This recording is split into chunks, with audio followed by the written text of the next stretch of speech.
क्या आपके साथ कभी ऐसा हुआ है कि आपने पूरी रात जागकर किसी एग्जाम की तैयारी की, लेकिन जैसे ही आप एग्जाम हॉल में बैठते हैं आपका दिमाग पूरी तरीके से ब्लैंक हो जाता है? या फिर आपने किसी टॉपिक को बहुत अच्छे से समझा था, लेकिन 2 दिन बाद वो टॉपिक आपके दिमाग से पूरी तरीके से गायब हो चुका होता है? हम सबके साथ ऐसा होता है, पर मेरा सवाल है क्यों? क्या हमारा दिमाग कमजोर है? बिल्कुल नहीं। प्रॉब्लम हमारे मेमोरी में नहीं है, बल्कि हमारे याद करने के तरीके में है। आज की इस वीडियो में मैं आपको कोई भाषण नहीं दूंगा, बल्कि आपको 3 साइंटिफिक तरीके बताऊंगा जो दुनिया के टॉप 1% स्टूडेंट यूज करते हैं। तो चलिए बिना कोई फालतू बात किए हम वीडियो को शुरू करते हैं। सबसे पहले हमें यह समझना जरूरी है कि हमारा दिमाग कोई हार्ड ड्राइव नहीं है कि हम उसमें सारी चीजों को सेव करते रहें।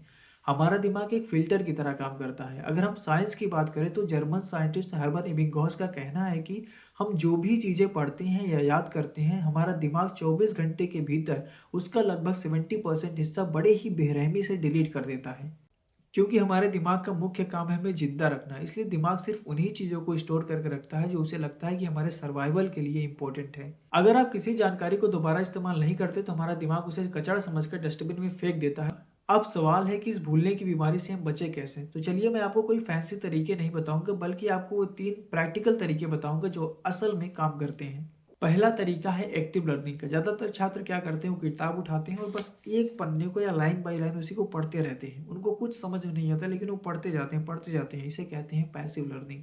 इसको आपको बदलना होगा और इसे बदल कर आपको एक्टिव लर्निंग में लाना होगा। एक्टिव लर्निंग क्या होती है? एक्टिव लर्निंग होती है कि आप पहले एक पेज पढ़ें या एक पैराग्राफ पढ़ें, जो भी कुछ आप पढ़ें उसको बंद कर दें और शांत मन से सोचें उसके बारे में जो आपने पढ़ा था। जब आपका दिमाग आपके अंदर से जानकारी लाता है बाहर की तरफ, तो उसे थोड़ा संघर्ष करना पड़ता है, और जब वो स्ट्रगल करता है तो आपके न्यूरल कनेक्शंस बहुत ज़्यादा मजबूत होते हैं और वो चीज़ें आपको हमेशा के लिए याद रहती हैं। याद रखिएगा, दिमाग जितना ज़्यादा स्ट्रगल करेगा चीज़ें आपको उतनी ज़्यादा याद रहेंगी। अब दूसरे तरीके की बात करते हैं जिसका नाम है फेमेन टेक्निक।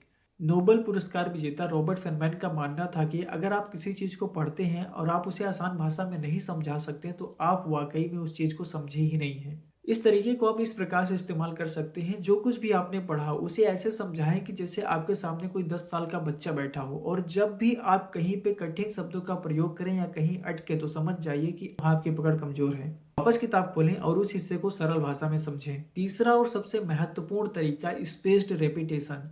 रट्टा मारना छोड़िए और रिवीजन करने का एक सिस्टम बनाइए। जैसा कि मैंने आपसे पहले बताया था वीडियो की स्टार्टिंग में कि हम जो भी चीज़ें पढ़ते हैं उसका लगभग 70% हिस्सा हम 24 घंटे के भीतर भूल जाते हैं। इससे बचने का सिर्फ एक ही तरीका है कि आपने जो कुछ भी पढ़ा है उसका 24 घंटे के भीतर एक बार रिवीजन जरूर करें, और उसके बाद 3 दिन बाद, फिर 7 दिन बाद और फिर 1 महीने बाद। यदि आप यह रूल फॉलो करते हैं तो जो आपने जो चीज़ें पढ़ी हैं वो आपकी शॉर्ट टर्म मेमोरी से लॉन्ग टर्म मेमोरी में चली जाएंगी, क्योंकि दिमाग को लगेगा कि ये चीज़ें बार बार आ रही हैं, यानी कि ये चीज़ें इंपॉर्टेंट है, तो दिमाग को आपको लॉन्ग टर्म मेमोरी में शिफ्ट कर देगा और वो चीज़ें आपको हमेशा के लिए याद रहेंगी।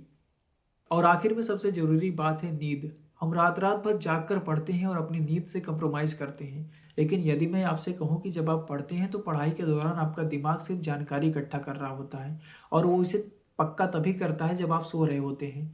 यदि आप 7 से 8 घंटे की प्रॉपर नींद नहीं लेते हैं तो आपका दिमाग उन चीज़ों को प्रोसेस नहीं कर पाएगा जो चीज़ें आपने पढ़ी हैं, और वो चीज़ें कभी आपको याद नहीं होंगी। इसलिए गहरी और भरपूर नींद जरूर लें। ये एक लग्जरी नहीं है, ये हमारी नेसेसिटी है।